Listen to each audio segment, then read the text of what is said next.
YouTube সম্প্রতি তাদের partner প্রোগ্রামে বেশ কিছু গুরুত্বপূর্ণ পরিবর্তনের কথা ঘোষণা করেছে, যা 2027 সালের 1 ফেব্রুয়ারি থেকে কার্যকর হবে। বিশেষ করে যারা নতুন মনিটাইজেশন শুরু করতে চাইছেন অথবা ইউটিউব শর্টস থেকে আয় করছেন, তাদের জন্য এই পরিবর্তনগুলো অনেকটাই গুরুত্বপূর্ণ। আজকের ভিডিওতে আমরা বিস্তারিতভাবে জানব ঠিক কী কী বদলাচ্ছে, কেন বদলাচ্ছে এবং এর প্রভাব কী কী হতে পারে। প্রথমে দেখে নেওয়া যাক নিয়মের কী কী পরিবর্তন হচ্ছে। লং ফর্ম ভিডিওর ক্ষেত্রে এতদিন 4000 ঘন্টা ওয়াচ টাইম থাকলেই বিজ্ঞাপনের জন্য রেভিনিউ শেয়ারের আবেদন করা যেত। এখন সেই সংখ্যা বাড়িয়ে 8000 করা হয়েছে, অর্থাৎ দ্বিগুণ।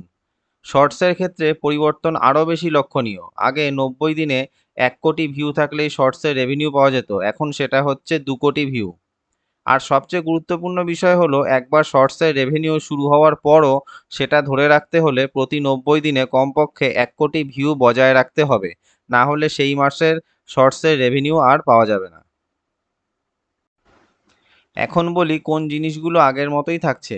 যারা ইতিমধ্যে ইউটিউব পার্টনার প্রোগ্রামে রয়েছেন তাদের কিছুই করতে হবে না, তারা আগের মতোই পার্টনার প্রোগ্রামে থাকবেন। যারা ফ্যান ফান্ডিং টিয়ারেও থাকছেন তাদের 500 সাবস্ক্রাইবার এবং 3000 ঘন্টা ওয়াচ টাইম, অথবা 90 দিনে 30 লাখ ভিউ থাকলেই সুপার থ্যাঙ্কস, মেম্বারশিপ বা চ্যানেল মেম্বারশিপের মতো ফ্যান ফান্ডিং ফিচার্সও চালু থাকবে। ইউটিউবের পক্ষ থেকে বলা হয়েছে, ক্রিয়েটার ইকোসিস্টেম গত বছর অনেক বড় হয়ে গেছে, এখন অনেক বেশি মানুষ কন্টেন্ট তৈরি করছেন।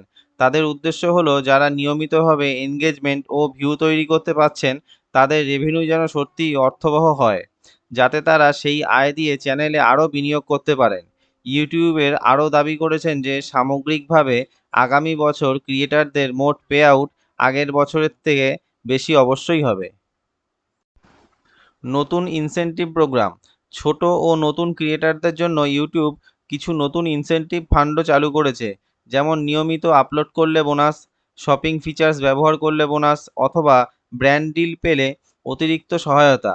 এইগুলো মূলত প্রাথমিক পর্যায়ের ক্রিয়েটারদের এগিয়ে যেতে সাহায্য করার জন্যই তৈরি করা হয়েছে। মোট কথা, ইউটিউব এখন আরও বেশি ফোকাস করছে ধারাবাহিক ও মানসম্মত কন্টেন্টের উপর।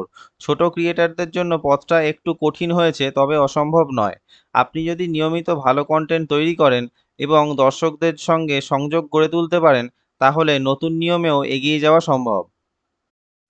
এই পরিবর্তন নিয়ে আপনার মতামত কি? কমেন্ট সেকশনে জানান। আর এই ধরনের আপডেট পেতে চ্যানেলটিকে সাবস্ক্রাইব করুন।